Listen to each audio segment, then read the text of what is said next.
Welcome back to మహానటుడు.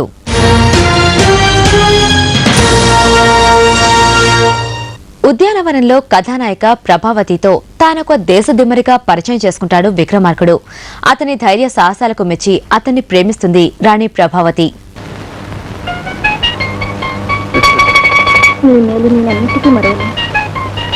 సామాన్యులైతే మాత్రం ఎంత సాహసం, ప్రాణాలకు కూడా తెగించారు. ఈ వంటి వీరుల పరిచయం కలగదు నా భాగ్యం. నాకు మాత్రం అడగటం మర్చాను. మనది ఈ దేశం. అన్ని దేశాలు మనమే అనుకోండి. చూస్తేనే తెలుస్తోంది దేశ దిమ్మర్లని. మరి మన బంధువులంతా ఎక్కడున్నారో? ఎక్కడో ఏమిటి, ఇక్కడ మాత్రం లేదు. సాహసమే అనుకున్నాను. చమత్కారం కూడాను.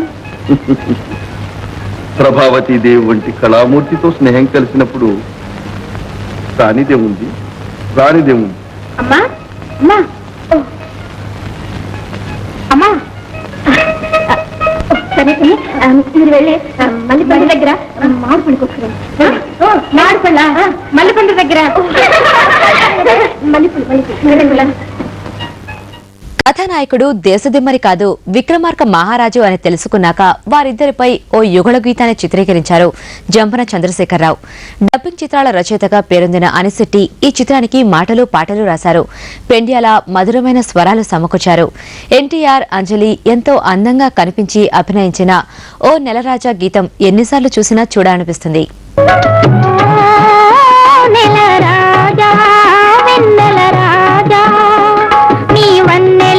కిన్నెలన్నీ మాకేలోయ్, మా వెన్ను తట్టి పిలిచింది నీవేనోయ్. ఓ నెలరాజా,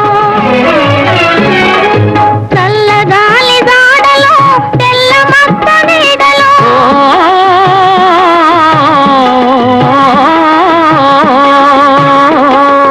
చల్లగాలి జాడలో తెల్ల మక్క నీడలో కుంటి చూపు నీకేల చంద్రుడా, నా వెంట నంటిరా కోయి చంద్రుడా. ఓ నెల రాజా, వెన్నెల రాజా, నీ వన్నెలన్ని చిన్నెలన్ని మాకేలోయ్, మా వెన్ను తట్టి పిలిచింది నీవేనోయ్. ఓ నెల రాజా.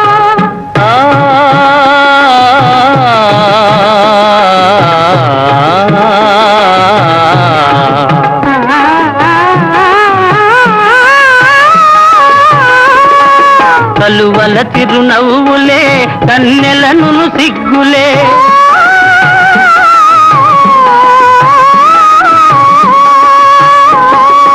కలువల చిరునవ్వులే కన్నెలను సిగ్గులే, వెంటనంటి పిలిచినప్పుడు చంద్రుడా, వాని విడువ మనకు తరమౌనా చంద్రుడా. ఓ నెల రాజా, వెన్నెల రాజా, నీ వన్నెలన్ని చిన్నెలన్ని మాకేలోయ్, మా వెన్ను తట్టి పిలిచింది నీవేనోయ్. ఓ నెల రాజా. కపటయోగి నాగభూషణం కోరిక మేరకు చెట్టుకు వేలాడుతున్న బేతాళుని భుజాన వేసుకున్న సన్నివేశం ఎంతో భయంకరంగా ఉంటుంది. విక్రమార్కుడికి బేతాళుడు చెప్పే కథలే బేతాళ కథలుగా ప్రాచుర్యం పొందాయి.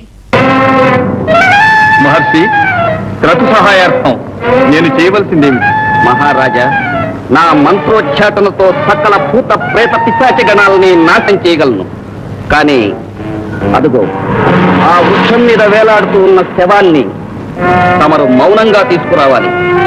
జాగ్రత్త, భేతాల శక్తి దాన్ని ఆవరించున్నది. ఆజ్ఞ.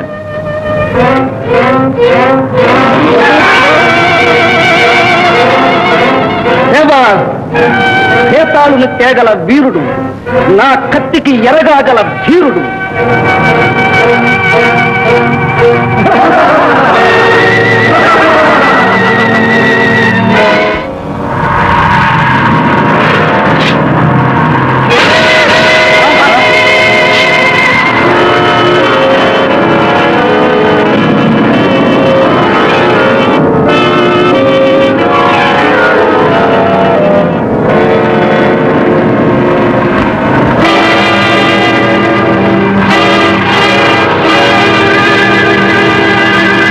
ఈ 23 కథలకు సమాధానాలిచ్చి సంతోషపెట్టావు.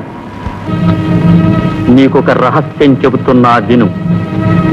హోమం జరిపే మిషతో నిన్ను ఆహ్వానించిన ప్రచండుడొక పాపి.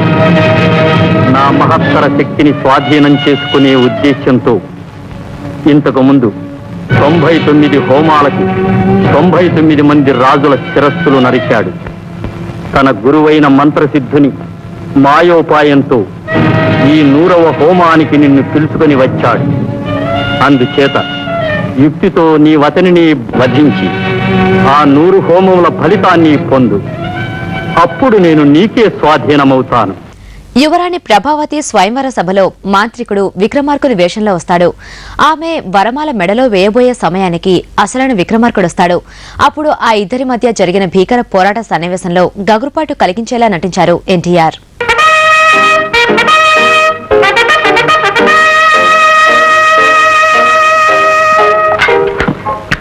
మీరాక కొరకు ఎదురు చూస్తున్నాం మహారాజా. హోమం జయప్రదంగా ముగిసిందే? ముగిసింది, పూర్తిగా ముగిసింది. ప్రభు, ఇలా చూడండి, నా కళల్లోకి సూటుగా చూడండి. తెలిసింది, అసలు సంగతి బయటపడింది. ఏమిటది? అదే మహారాజు గారు కంగారు కారణం వీరాలు భార్య కాబోయేటప్పుడు వచ్చే గడిబిడ బిడికే చాలు.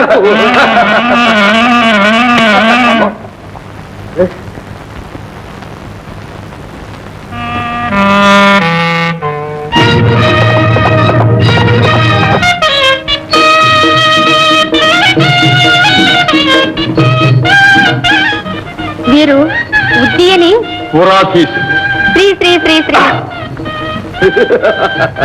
రాజాధిరాజ రాజమార్తాండ శ్రీ శ్రీ శ్రీ విక్రమార్క మహాచక్రవర్తి.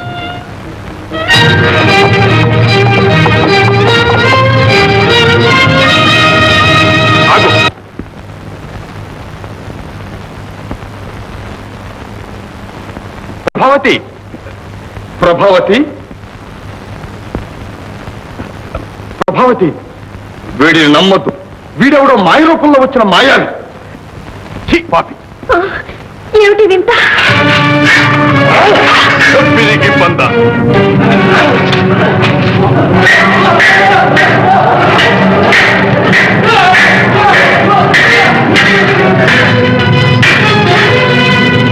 మన మహారాజు గారు జయించారు.